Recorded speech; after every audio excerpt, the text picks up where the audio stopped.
Hey guys, welcome back to Real Opposites. I'm Aaron, I'm Josh. and this week we are going to be discussing the movies that we chose last week. I chose Coyote Ugly.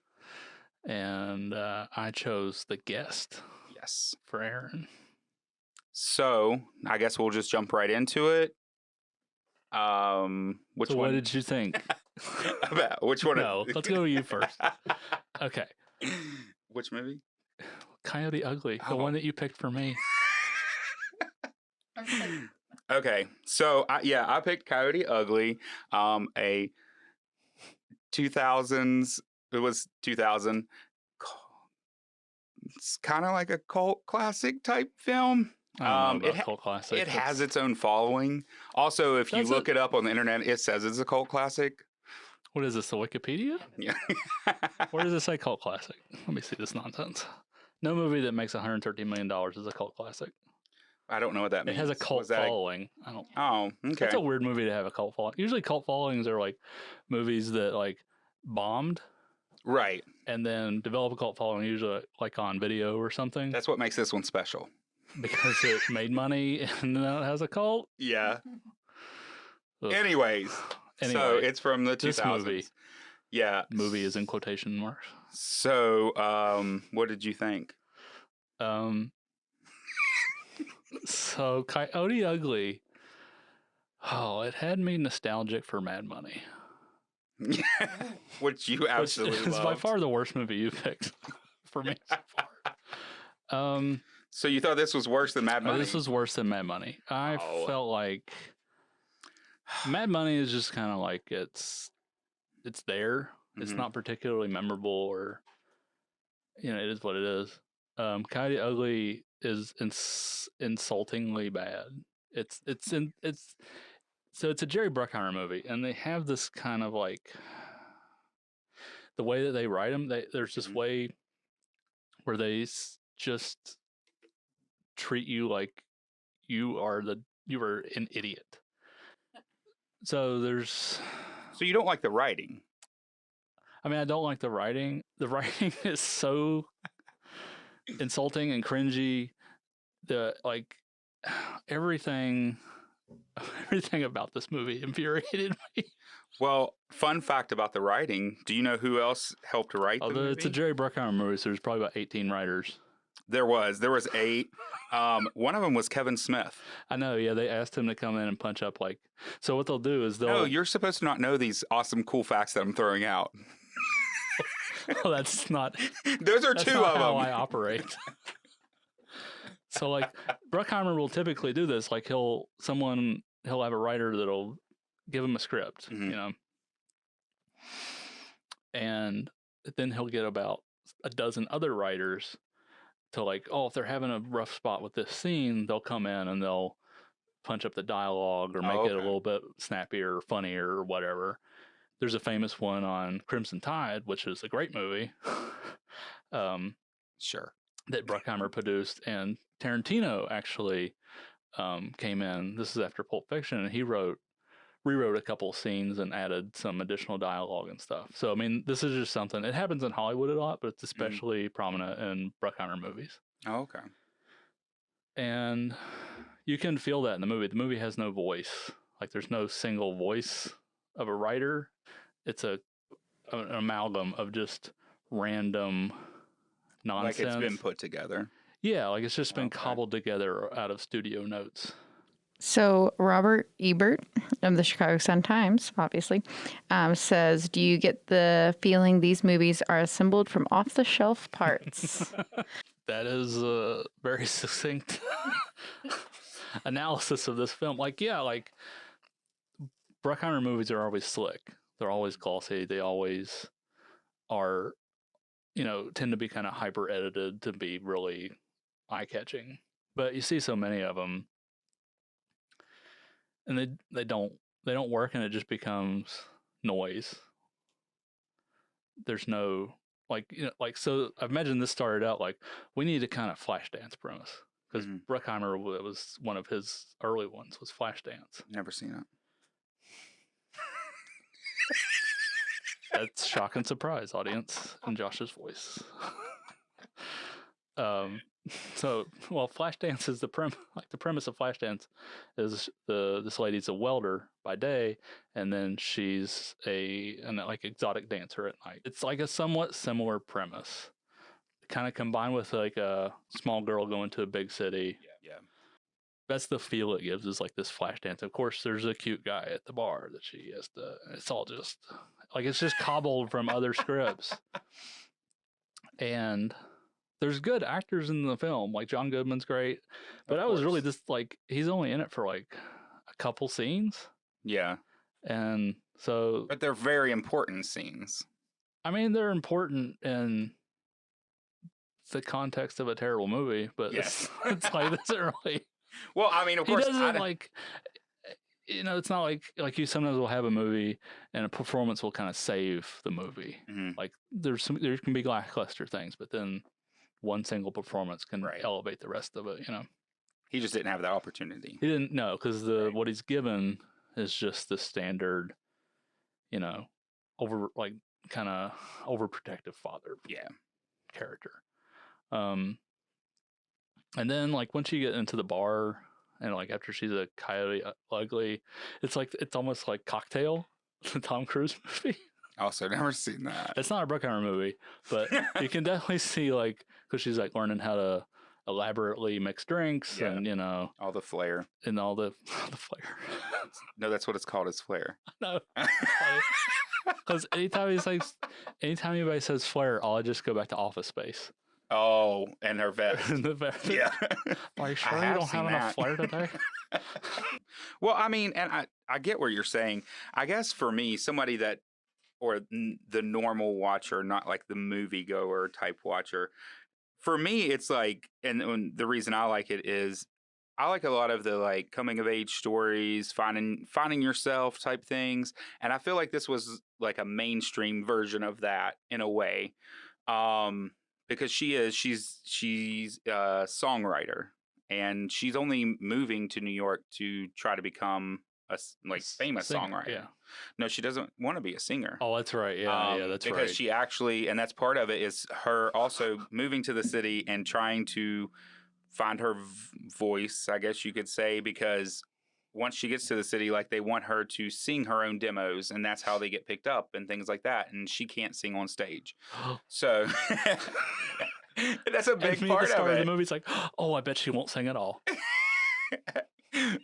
So she goes through it and figures out a way to, be able to do it on stage. She gets to sing at the end. Well, actually, funny you should mention that. Another fact that I have for you is none of the singing is Piper in that movie. I'm not shocked. Well, it was supposed to be. She recorded it like it was. And then they told her afterwards that they were going to dub in LeAnn Rimes over every time she sang. Oh, so it's LeAnn Rimes? So it is LeAnn Rimes singing anytime Piper is singing. She was not a big fan of that. No, I would imagine that would not, because I imagine she can also sing. Well, imagine she spent time learning the songs, and, And yeah, so like, they went back and they dubbed LeAnn in. And see, this is one of the things I don't like about these kind of movies is there's like, oh, we can get LeAnn Rimes to do it. That'll, right. Well, it's more, it's just. But I mean, more money. It worked for them because the soundtrack for this movie was on the Billboard Top 40 for over a year. Well, yeah. I mean, that's kind of why they made the movie, so they can sell some CDs. Yes. Back in the day. Yeah, I mean, that is true. And they used her songs and things like that as well, which she was in the end of the movie. She's randomly in the bar. Yeah, although she was 17 and couldn't have been in the bar.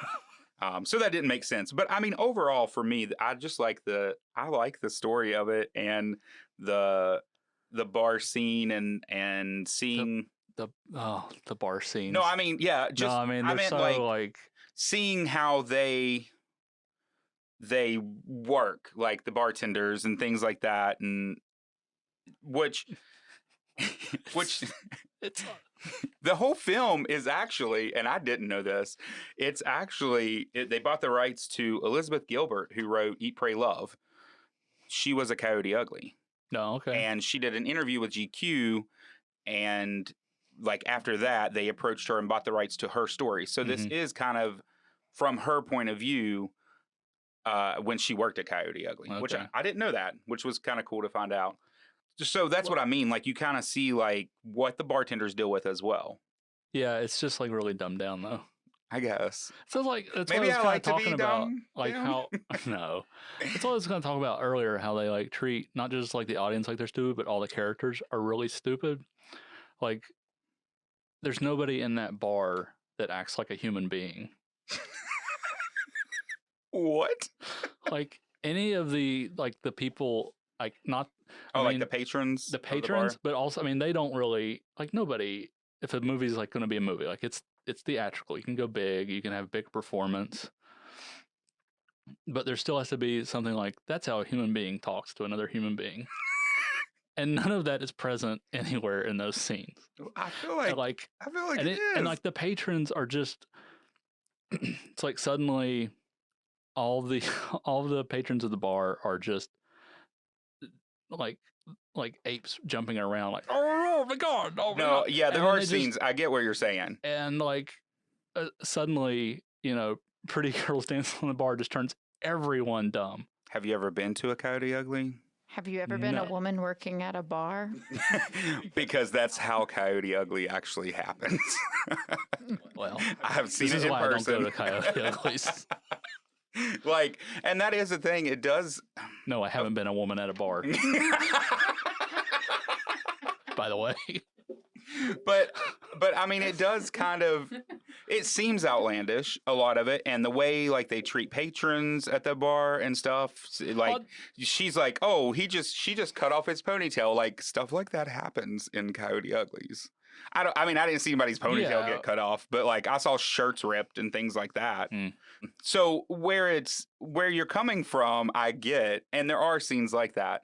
That it's just they're being overly crazy or overly yeah, I mean, like, not human. Like I get where you're coming from. yeah, I mean, there's nothing like their reactions to anything, even like to each other, is just very minimal, very well, no, it's just not like minimal, it's, but it's overblown. caveman. Yeah, and they're like, That's what I meant. yeah, it just reduces people to just Right. monosyllabic. Do you know who? The Do you know dummies. who one of those patrons were? Another famous person was a patron. Oh, I remember seeing somebody who. Johnny Knoxville. Oh yeah, I remember He someone plays- else. he plays a somewhat bar famous. patron. Yeah. But I don't know. I guess I just enjoy as a whole the story, and I don't know. I feel like there's multiple stories going on because it's her finding her way. It's the bar teaching lessons to all these girls. Like they're learning from their experiences at the bar.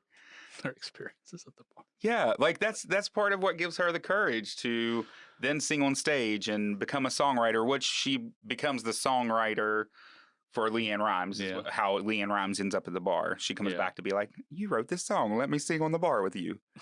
But I don't know. I it's one of my favorite movies probably from that era, not error. I don't know. I find it enjoyable. There's air. There's an error there. It's this subconscious coming out there. But fun fact as well. Oh yeah. I just have all kinds of fun facts. Like I said, Piper played, the main girl, Mm-hmm. Violet.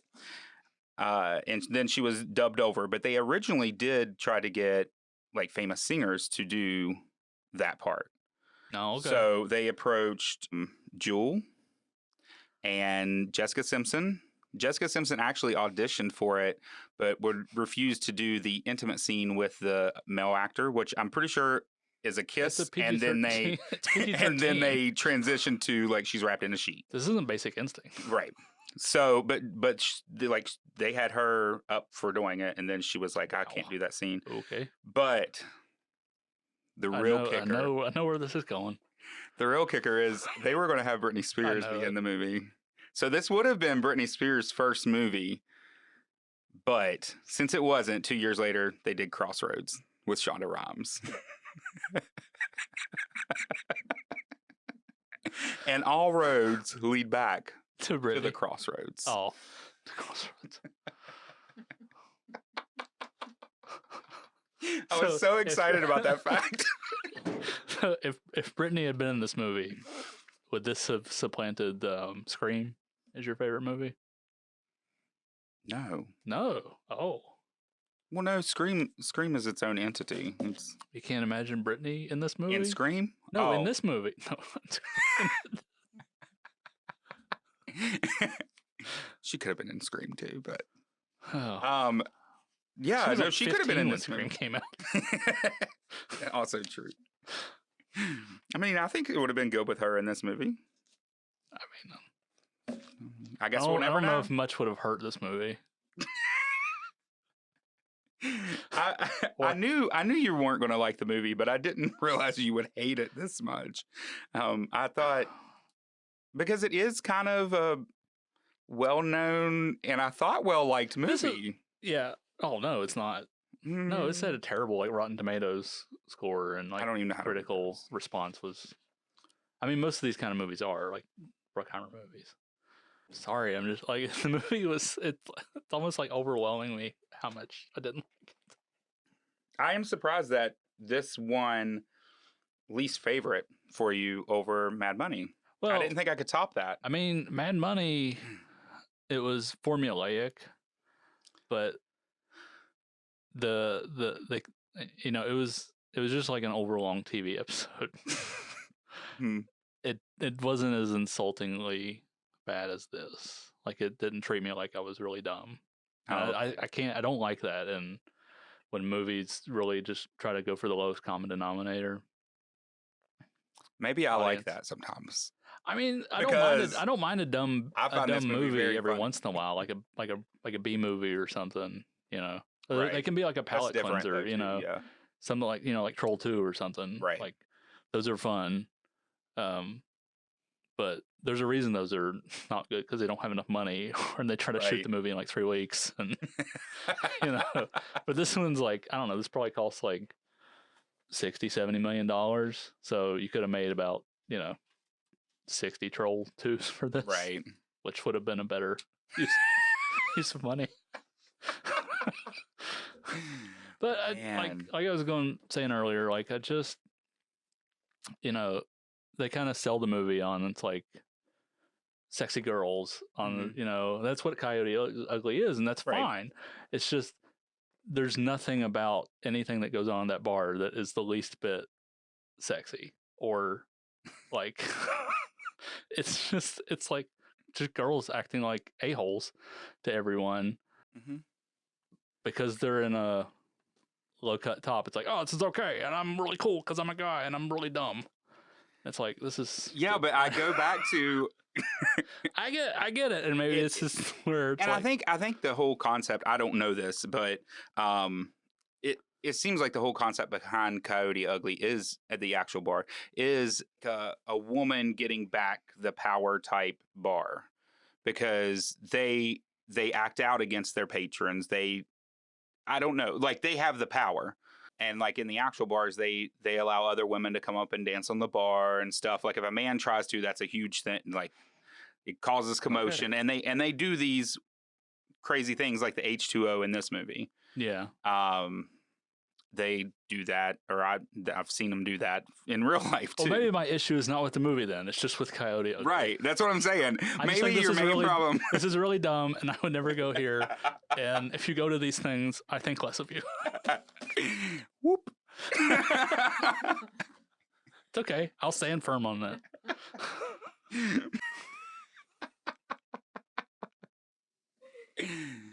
So you didn't like the movie? I didn't like the movie. Which is, I mean, to each their own, I guess. Yeah, I mean, I totally get why you like the movie, and I'm not trying to like. I don't know. Hi, welcome to the Real Podcast, where Josh just tears down every one of my dreams. We're gonna watch Crossroads sometime. I bought it for you. I'm supplying your dreams. This is true. It is in our collection. We're gonna have a whole episode just talking about Britney. Yeah, that's gonna be the best episode ever. It will be something. Yeah. We've pretty much, I don't know. I think you burned down the whole town called Coyote Ugly.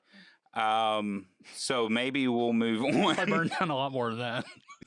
Yeah, you also tore down the bar, Insulted. insulted Maria Bello, which is the No, I'm insulting the real people that own the bar. yeah, because actually Liliana or whatever from the movie is based on the actual founder I mean, of Coyote Ugly. like there's like a So see, you didn't even know it was like a nonfiction movie, kind of.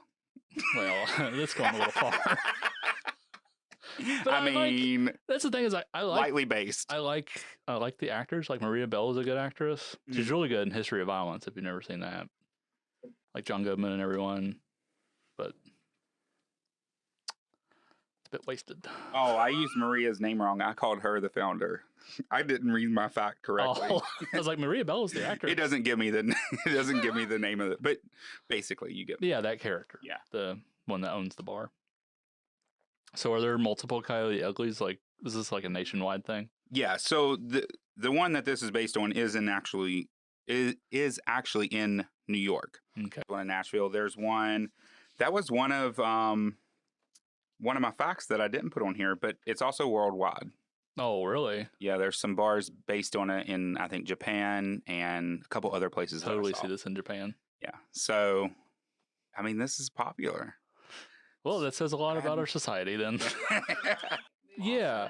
So like, like if the movie had like been really like just thrown itself into what it could have been something more if like, right, a director that really had a take on it.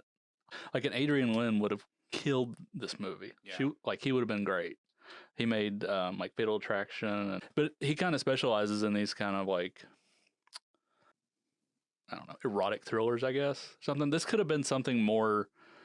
He did 9.5 weeks, so something like that. Like, and it would have been a statement about something. They're just presenting the bar. Right. They're not really taking a stance on, why, like that. Yeah. Why so like that would be like if they had tried to explain like why do these people enjoy getting their ponytails cut off and sprayed with water and slapped and whatever, but instead it just kind of presents it as action.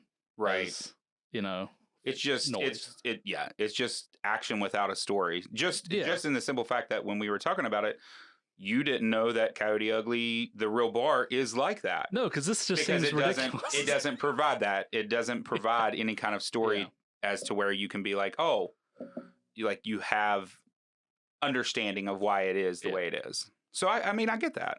Yeah, I mean, still a great movie, but I mean, I'm glad you enjoyed it, Aaron. I really am.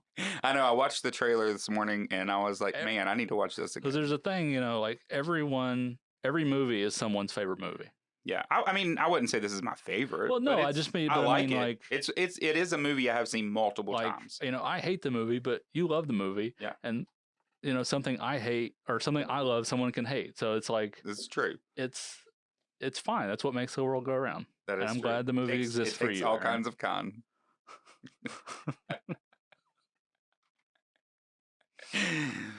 Oh, Coyote Ugly. So that brings us to your movie. Yes, I picked The Guest for you, Aaron. Mm-hmm. So The Guest is, I think it's 2014. It's directed by Adam Wingard, who later got taken by Warner Brothers to make Godzilla vs. Kong. That's unfortunate because he could be making better movies than that. But so The Guest is a thriller, action, horror, slasher, neon infused. Like it's not a musical, but it's very driven by the score and the music and the songs. So I have so you like Drive? Yeah. Okay. I watched Drive recently and I watched The Guest recently again, and I kind of like The Guest as almost a sequel to Drive. I can see that. Because at the end of Drive, he just kind of he leaves. Yeah. And in Drive, you never hear about his backstory. Right. And The Guest, at the start, like he gives this backstory and it turns out to be mostly true, but it could be the story of the driver. I don't know. I just thought that was like a cool little thing because they're both kind of they dive into this like neon noir thriller genre. Drive's a better movie, but The Guest feels like a a spiritual sequel anyway to me. That makes sense. I will say I did like this one. Yeah. It does dive into, like you said, it's different genres, which was neat. And it does it well. Yeah. I feel like sometimes it's really hard to find something that has like these crossover genres like that, and it does it as well as this way. So you have the main character, David, who shows up at the house, and he portrays himself to this grieving family as a friend of their son who died in the army. Mm-hmm. They let him in, and they just automatically believe everything he says because it just seems so genuine, and it seems legit. Yeah, like he knows things about their son, that, right? You know, and they did serve together, right? You know, just something went wrong. Yeah, turns out he's a murderer. Yeah. But and I think he was some kind of experiment. Yeah, so it was like a military experiment that went wrong. Yeah, because once he's like set on a path, yeah, nothing can stop him from that path. This like conditioning training they gave him, like a mental reset or something, to where it kind of turns him more like into like a Terminator or something. Right. Like he doesn't sleep. Right. That's one of my favorite things in the movie. Is just like everyone else goes to sleep, he's just sitting on the edge of the bed. Just sitting. Yeah. That is true. But there's a lot of good scenes. I will say, I did have to go back. I watched this like 2 weeks ago.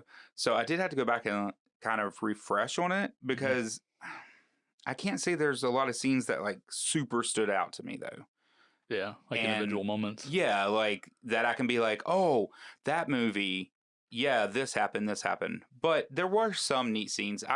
I think one scene that was interesting is when, towards the end, when he's really on his like warpath, he's in the kitchen with the mom. Yeah. And you almost get like compassion out of him in a way. Yeah. But it also was a little shocking that he killed her. Yeah. I didn't expect that, because that is before we know that he's got this conditioning of his brain and things like that. So you think he's going to let her go. So that, I guess that is a scene that kind of stands out for me, is because it was a surprise. I didn't think she was going to die right then. Well, I like how they play in the gray area, because it's like they very smart to kind of start the movie. Like, so he comes into their lives and he's staying with them, and their son really kind of takes a liking to him, because he's kind of like an alpha male figure that his dad really isn't. Feel for him, yeah. And so he kind of takes him to like a bar to get him a drink, and he ends up beating up some of the kids that are bullying the son.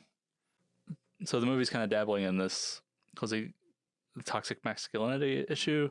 So he comes into their lives, and he's kind of playing the John Wayne kind of character, like he's kind of straight out of like a Western, and the only thing he knows how to solve the problems is intimidation and violence. Where the military's conditioned them. So is that what the military, that's all they're doing, is just conditioning people to just intimidate and kill and maim, Right. But like, and even with, where he's taken in by the family, even that doesn't seem to really faze him, and because he's so set on his mission. Right. And that's where it came into play when I was talking about like the mom scene. Yeah. You do get that. He almost shows a little bit of compassion when he's killing her. Yeah. It's like the one time that you see maybe a remnant of what was him before this conditioning or something. I don't know if it was meant to be like that, but that's how it came across to me. Dan Stevens plays that really well. Like you can almost see it behind the eyes. Like there's a real person there. And every once in a while it'll come through, but mostly it's like a dead stare he has. Yeah. He played it so well that once it's revealed, it's like, oh, that makes sense. Yeah. Like you can go back and think about this scene and this scene, and it's like that's why he's so awkward. Yeah, and I think like I've seen the movie a few times now, and like I like it more each time each time I watch it. I don't think it's not to me, but like in a lot of movies you'll have like a single moment, like or moment of action or some sort of character interaction that'll be really kind of iconic or memorable. Yeah. This one is just kind of like it's very dreamlike, like the way they stage everything, and it's a lot of just wide angles and like slow zooms, and which I like that kind of movie. It's just I think overall it does provide a movie for me that is forgettable just because it doesn't have that one interaction where you're like, oh man, remember when those characters were saying this, or remember when this happened, and I think that's the only reason that makes it forgettable in a way. Okay. But I think it was, I really enjoyed it. I'm glad you enjoyed it. I thought you would really dig it. Yeah, no, I really did. And I could see me watching it again because of, like you said, it's one of those movies that probably gets better the more you watch it. But I just liked the different, like I said, it had all those different aspects where you have the family, mainly the parents, just being so fooled and so not, I mean, they're fooled, but it's because they're grieving. Like, you can kind of see taking advantage of their, definitely being taken advantage of. And then the daughter starts to second guess things and starts looking into him. So you have her going on this like mission of, what do you call it? Like detective investigating. Work. Yeah.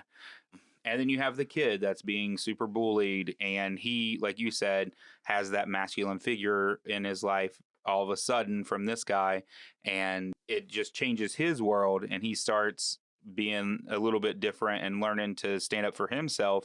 Yeah. Through the horrible actions of the man. And in a way, it's like Dan Stevens, the main guy. So if he's been conditioned by the military, then he comes in and kind of starts worming his way in the family, and you start seeing aspects like the dad, like he kills the guy that is in the way of the dad's getting a promotion. Yeah. And it's like, oh, his life gets better. So it's like, I mean, you could read into it that it's like the military is kind of how it's interweaving in all of our lives, and even subconsciously, right? And he's kind of the vessel for that, like the metaphor for how that all goes down. And I think that as far as the promotion and the boy becoming more alpha male, standing up for himself, that kind of thing, it also fed into them just believing him. Yeah. And which comes back to bite him in the end, because the boy, Luke, he starts standing up for himself or whatever. But in the end, you find out he knows he's not the right person. Yeah. And he's like, I don't care. I mean, as long as we're friends. Yeah, he was cool. We're friends, and he beat up my bullies. Right. So he doesn't, it shows you also almost like he started to brainwash him off of his stuff. And that's like a certain section of the public that'll be, make excuses for excessive violence, anything like that. And it shows just how that trickles down, basically. Like through each character, like the dad gets a promotion, so he's richer. Okay with things. The mother is given, that reassurance of her son, and how he was before he passed away. Yeah. And the kid just learns that it's okay. Up. Yeah. It's okay to inflict violence on others. Right. And they're just okay with it because of the trickle down. The only one that doesn't is the Micah Monroe character, Anna, who goes on her little investigates and kind of finds out what's really going on.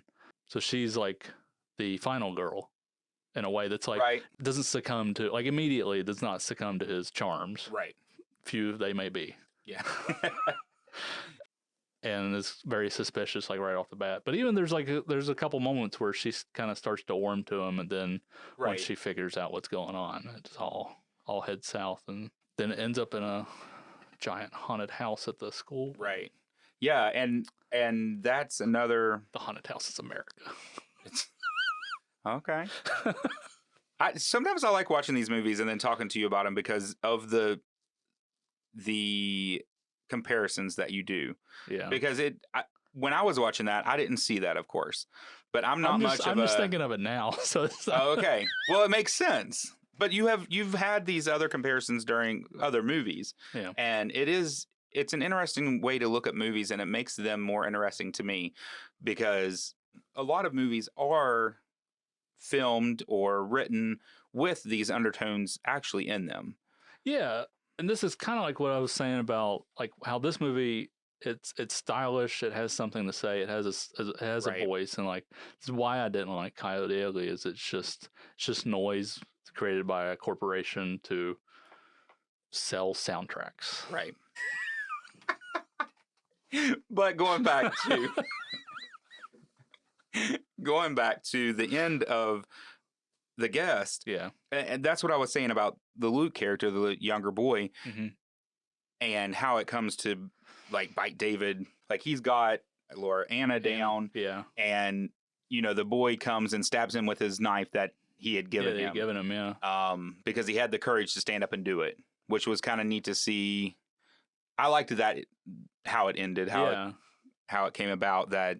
He basically built him up to stand up for himself and be more alpha male, and that's exactly what came back to bite him in the butt is his own knife even. Yeah. And so I like that part. Could extrapolate that to a variety of different situations. Even the haunted house and the house, they had like the mirror section, and stuff like that. It was just really, I liked the way they shot it, the way it looked. I don't know the right words for that, but great. Yeah, and it really just pulls it all together. Yeah, like it's kind of like Drive and the Terminator. Like they're the same. Like are the main influences here, and like you definitely feel that Terminator from the first movie. Like I've never seen it. I know you haven't seen it. Hey, I'm just talking to myself right now. I saw Drive though. Like there's influence from the Terminator. This is a rhetorical question. I guess it's going to be. If Britney Spears was in The Guest, would I like it better? Was that not the question? Okay, go ahead. So have you ever seen? No, you haven't. Shane. I don't even know what you just said. Shane. It's a. I lived next to It's a Western with Alan Ladd from like 1950, I don't know, 8 maybe. Definitely not. And it's actually pretty similar to The Guest in a lot of ways. So you have this gunslinger, he comes into town and he kind of befriends this family, and it's a very similar setup. How he kind of, it's less like Shane doesn't really have a motive as much as Dan Stevens does in the movie, in The Guest, but he does kind of come in and influence, and especially the little boy, that relationship had to have been inspired by Shane to a certain extent, because it's like his dad, like in Shane, the little boy's dad is just like a rancher. He's not really super masculine guy. He's just a farmer, and somewhat similar setup. And in both movies, the Shane and the Dan Stevens, what's his name? David. I keep calling him Dan Stevens. Dan Stevens is awesome in the movie too, by the way. He's fantastic. He is. But how Shane and David come into the lives of the boys and try to teach them, how to shoot a gun or how to do this and that, right. Things that are typically overwhelmingly masculine things, Right. And ultimately by the movie's end, like in both movies, like we were talking about, where the boys learn that that's not the best way to go about things, and then what we're talking about with The Guest is it comes back to bite David in the butt, where the kid stabs him, and and Shane's not like a bad guy, he's just protecting, but ultimately the boy learns that that's not the right thing to do. Right. While it's appealing when it first starts. It's like appealing to give like that power that you could have over people if you knew how to do this, or you knew how to shoot a gun, or you knew how to, use a knife. But what they both learn is that that's not a sustainable way to live. And exactly. And Shane, like, he rides off, and the boy's like, "Come back, Shane, come back." Which is basically what this boy was doing. I mean, that's when he found out, he was like, he doesn't want this, but I don't care as long as we're friends. Yeah, it's like if Shane had gone on for another act. Yeah. He would have been like, "Oh." That's what would have happened to Shane. He'd be like, "Oh, this got real. I'm done. I'm stabbing you. Yeah. And we're leaving." Anyway, Shane's a great movie. Yeah. I probably won't check that out, but it's fine.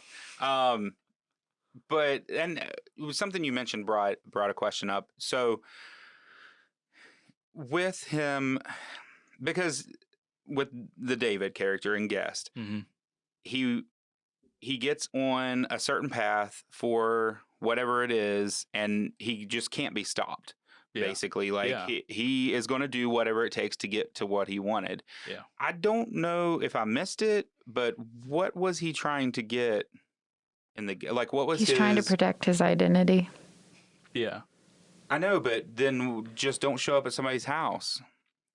Well, I think it was he wasn't sure if their son had told his family about him. Oh, okay. And so, he's just Cleaning up loose ends. Yeah, he's just tying up loose Okay. ends, which means killing a family. Okay. That's because I remember. I think that's the main motivation for him going. Okay. That was a question that did come into my head that I didn't think of till now, because when I was watching it, and I think it's when Anna is in the car with Major Carver after he saves her from the diner, and that's when you find out he was conditioned by the military. It went wrong. This is he's going to be like this. Blah blah blah.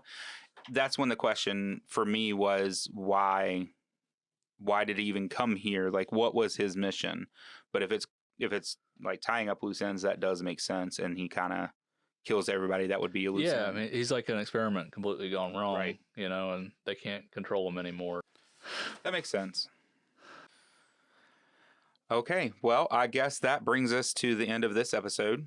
What we have learned is Josh absolutely hated Coyote Ugly, worse than Mad Money. With a fiery passion. And I did enjoy The Guest, so another movie that I can add to my I've seen and liked. I just have good taste. That's all.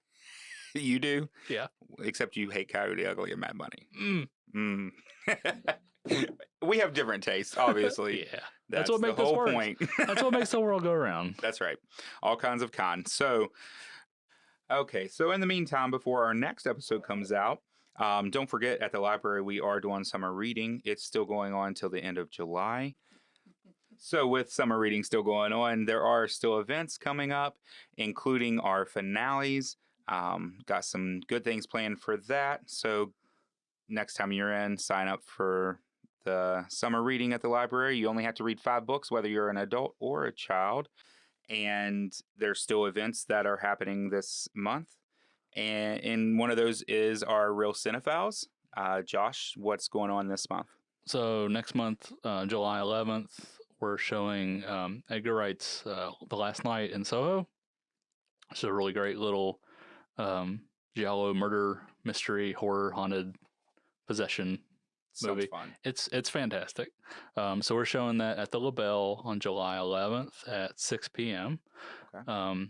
So we're gonna watch the movie and we're gonna try to talk about it a little bit afterwards, see what anybody thought of it, and hopefully have a really good time. Yeah. So if you've listened to us, we've talked about the Real Cinephiles multiple times. We usually talk about it because we do tie into that. That's part of what got us started. But basically, the Real Cinephiles, if you haven't checked it out, you should. It's like a book club, but for movies. So you're not only watching the movie, but then you're discussing it afterwards and kind of getting to pick Josh's brain like I do here on the podcast. Well, so it's interesting. Oh, well, that's really sweet. So definitely go check that out. All right. So for the next podcast, we are going to have a special guest again, but you have heard her before. She is our producer, editor, all those fun things that we are not. Toby. Hello. Yeah. So for you guys this next week, I thought we'd do a little departure from our normal cinema sources. So I really like Asian cinema. So I have 2 movies for you, and one is an anime. Don't come at me. You guys will be watching Hero, which is a 2002 movie featuring Jet Li. It was one of the highest grossing foreign language films in the U.S., right up there with Crouching Tiger, Hidden Dragon. It's a wuxia film, which is effectively like Chinese high fantasy or fantasy, more so like I think Zanzia is technically high fantasy, but it's a wuxia film, and it is based on a true event in Chinese history, but with a different ending. So we won't spoil the ending by looking it up, but it's pretty cool. It's actually an event that happened in 277 BC, and they have really good records of, which is pretty crazy, but it's awesome. It's an actiony movie. There's, some great interpersonal relationships, and has one of my favorite all-time stuck in my head forever scenes in a movie ever. So I'm really excited to talk about that. So that's the first one, and that's a real people live action movie. And the other one is probably one of the best animated horror films of all time. It is the 1985 Vampire Hunter D, not the remake. Do not watch the newer one. Watch the 1985 Vampire Hunter D. Okay. Well, it definitely sounds interesting. So we'll see. They're both really good movies. Okay. Oh, Josh has seen them both. Yeah, I've seen them, but Okay. I haven't seen Vampire Hunter D in probably like 20 years. Okay. And it's actually probably been a few years since I've seen Hero. So Okay, so these are definitely new for me, and we'll see what we think about them. you better watch Hero subtitled. I'll watch all movies subtitled. Oh, okay. Well, good. Yeah, I have to read my movies most of the time. Yeah. Well, I mean, there's an English dub on the DVD too. Oh, So I don't know how to turn that on. It's fine. Highly recommend watching the original. Yeah. However think- it plays when I put it in is probably how I'll Well, watch it. okay, well, I think Hero defaults to the English dub. Oh, So please choose it's Cantonese or Mandarin, okay. that audio. I'll try to figure out how to do that. It's just going into the menus here. Okay. Well, maybe I'll learn. But so Where it says setup and it says languages. And Okay. then you just select the language you want to listen to it in. So join us next time with Toby for the movies that she chose. We'll be watching those and discussing them. But until next time, I'm Aaron. I'm Josh. And this has been Real Opposites.